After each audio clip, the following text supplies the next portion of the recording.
বানাবো টক মিষ্টি ঝাল কাঁচা আমের আচার। তো সেটার জন্য আমি মশলাটাকে তৈরি করে নিচ্ছি। প্রথমে নিয়ে নিলাম 1 কাপ পরিমাণ সরিষা, নিয়ে নিব 6 থেকে 7 টুকরো করা আদা এবং 6 থেকে 7টা কাঁচামরিচ, আর নিয়ে নিব 1 কাপ পরিমাণ সাদা সিরকা বা ভিনেগার। এবার আমি এটাকে সুন্দর করে ব্লেন্ডার করে নিব। নিয়ে চুলায় একটা হাঁড়ি বসিয়ে দিব। হাঁড়িটা খুব একটু বড় সাইজেরই নিয়েছি। তো দিয়ে দিব 1/2 লিটার সরিষার তেল। দেওয়ার পরে দিব 3 থেকে 4 টুকরো দারুচিনি, 5 থেকে 6টা এলাচ, 3 থেকে 4টা তেজপাতা। দেওয়ার পরে আগে থেকেই ব্লেন্ডার করে নেওয়া দিয়ে দিব সরিষা বাটা, দিয়ে কিছুক্ষণ কষিয়ে নিব।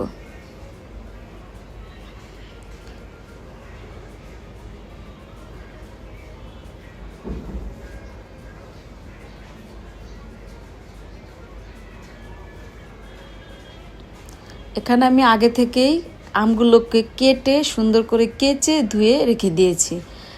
এখন আমি দিয়ে দিব 1.5 চা চামচ হলুদের গুঁড়া, তারপরে দিয়ে দিব 1 চা চামচ পরিমাণ মরিচের গুঁড়া। এটাতে কী হবে, দেখতেও সুন্দর হবে, কালারটা অনেক সুন্দর আসবে।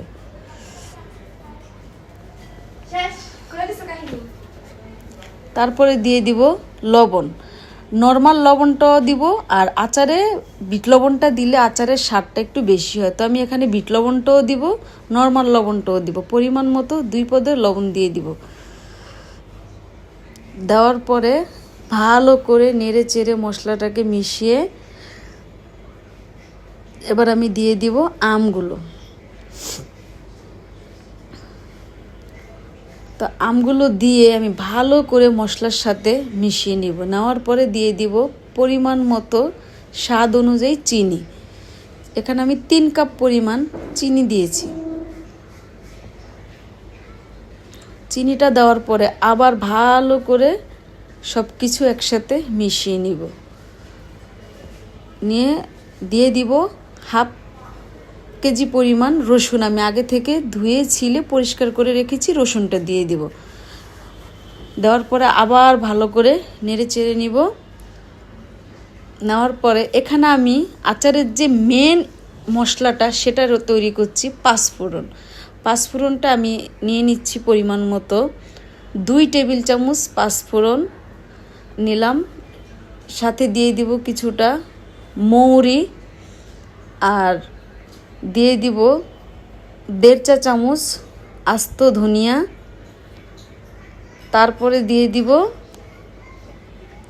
10 থেকে 12টা শুকনো মরিচ।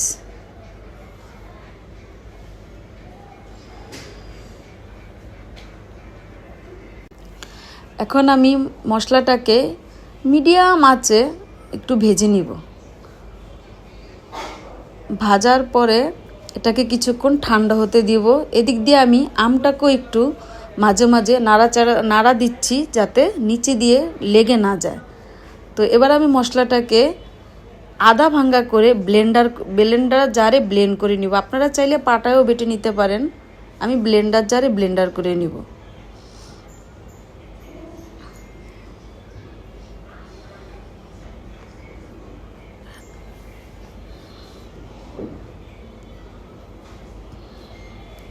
এরকম হবে। আমি একটু আদা বাটা করেই দেই, আমার কাছে এরকমই ভালো লাগে।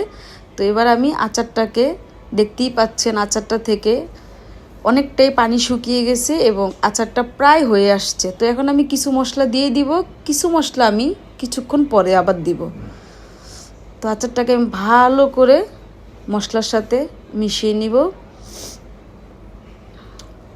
এবার বাকি যে মশলাটা সেটা দিয়ে দিব। দিয়ে আচারটাকে এখন আমি আবার ভালো করে নেড়ে চেড়ে মিশিয়ে নেব।